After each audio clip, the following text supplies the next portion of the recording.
ब्रह्मांड को बनाने वाले ब्रह्मा और उसे चलाने वाले विष्णु। जब इन दोनों के बीच सर्वश्रेष्ठ कौन है इस बात पर अहंकार की जंग छिड़ गई, तब अंतरिक्ष के सन्नाटे को चीरते हुए शून्य से एक ऐसी आग पैदा हुई जिसने पूरे ब्रह्मांड को हिलाकर रख दिया, जिसका ना कोई आदि था ना कोई अंत। वही आग इतिहास का सबसे पहला ज्योतिर्लिंग थी।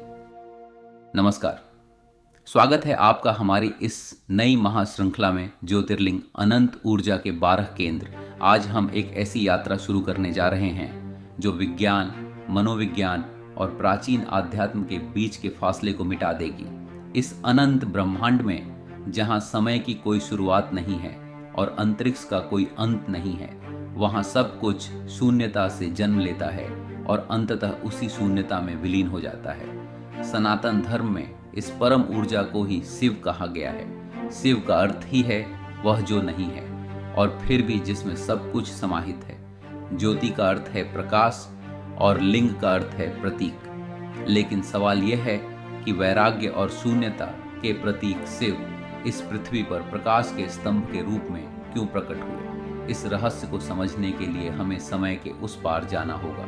शिव पुराण की कोटरुद्र संहिता के अनुसार सृष्टि के आरंभ में भगवान ब्रह्मा और भगवान विष्णु के बीच एक विवाद उत्पन्न हो गया। ब्रह्मा जी का तर्क था कि चूंकि उन्होंने इस पूरी सृष्टि की रचना की है इसलिए वे सर्वोच्च हैं। वहीं विष्णु जी का मानना था कि सृष्टि का संतुलन साधना सबसे बड़ा कार्य है, इसलिए वे सर्वोच्च हैं। यह एक ऐसा क्षण था जब देवों के देव भी अहंकार के प्रभाव में आ गए थे और ब्रह्मांड का यह नियम है, जब भी शक्ति के साथ मैं और मेरा का अहंकार जुड़ता है तो विनाश और अस्थिरता का जन्म होता है। उस अहंकार को तोड़ने के लिए ही उस परम सत्य का साकार होना अनिवार्य हो गया था। ब्रह्मा और विष्णु के ठीक मध्य में एक विशालकाय अनंत प्रकाश का स्तंभ प्रकट हुआ।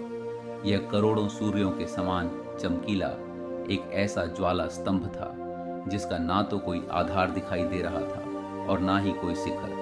दोनों ने निर्णय लिया कि जो भी इस रहस्यमयी अग्नि स्तंभ के छोर को ढूंढ लेगा वही सर्वश्रेष्ठ माना जाएगा। विष्णु जी ने वराह का रूप लिया और पाताल की ओर गए, जबकि ब्रह्मा जी हंस का रूप लेकर आकाश की ओर उड़े।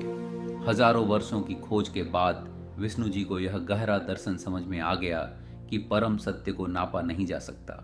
उन्होंने अपनी हार स्वीकार कर ली, लेकिन ब्रह्मा जी ने केतकी के फूल को झूठा गवाह बनाया और झूठ कहा कि उन्होंने स्तंभ का शिखर खोज लिया है। जिसने इस पूरे ब्रह्मांड को बनाया, उसी के एक झूठ ने उसे इस धरती पर पूजा जाने के अधिकार से हमेशा के लिए वंचित कर दिया। ब्रह्मा जी के झूठ बोलते ही वह अग्नि स्तंभ फट गया और महादेव प्रकट हुए। शिव ने दुनिया को यह संदेश दिया कि जो अहंकार में सत्य को झूठलाता है वह कभी परम ज्ञान को प्राप्त नहीं कर सकता। उस दिन भगवान शिव ने उस अनंत अग्नि स्तंभ को 12 अलग अलग हिस्सों में विभक्त किया और उन्हें पृथ्वी पर स्थापित किया। यही 12 स्थान आज ज्योतिर्लिंग कहलाते हैं। उत्तर में हिमालय की बर्फ से ढके केदारनाथ से लेकर दक्षिण में समंदर के तट पर रामेश्वरम तक। अगर आप इन 12 ज्योतिर्लिंगों की भौगोलिक संरचना को देखें तो ये कोई साधारण पत्थर या मंदिर नहीं है। ये भारतवर्ष में फैला एक प्राचीन एनर्जी आर्किटेक्चर है। ये वो 12 कॉस्मिक नोड्स हैं जहां भौतिक दुनिया और आध्यात्मिक चेतना के बीच का पर्दा सबसे ज्यादा झीना है। जब आप बाहर की दुनिया के वेगास की दौड़ से थक जाते हैं, तब ये ज्योतिर्लिंग आपको आपके अंतर्मन के वाराणसी का रास्ता दिखाते हैं। अपनी इस श्रृंखला में हम केवल इन मंदिरों के इतिहास की बात नहीं करेंगे, हम उन रहस्यों को डिकोड करेंगे जो इन ज्योतिर्लिंगों के भीतर सदियों से सुरक्षित हैं। हम सोमनाथ के पुनर्निर्माण से लेकर महाकालेश्वर की भस्म आरती तक हर उस ऊर्जा केंद्र की गहराई में उतरेंगे। अगले 12 अध्यायों में मेरे साथ चलिए इस ब्रह्मांडीय यात्रा पर। आइए बाहर की दुनिया का शोर बंद करें और भीतर के प्रकाश को जागृत करें। अगर आप इस यात्रा के लिए तैयार हैं तो चैनल को सब्सक्राइब करें और कमेंट्स में लिखें हर हर महादेव। मिलते हैं पहले एपिसोड में जहां हम चलेंगे इतिहास के सबसे पहले ज्योतिर्लिंग सोमनाथ की ओर।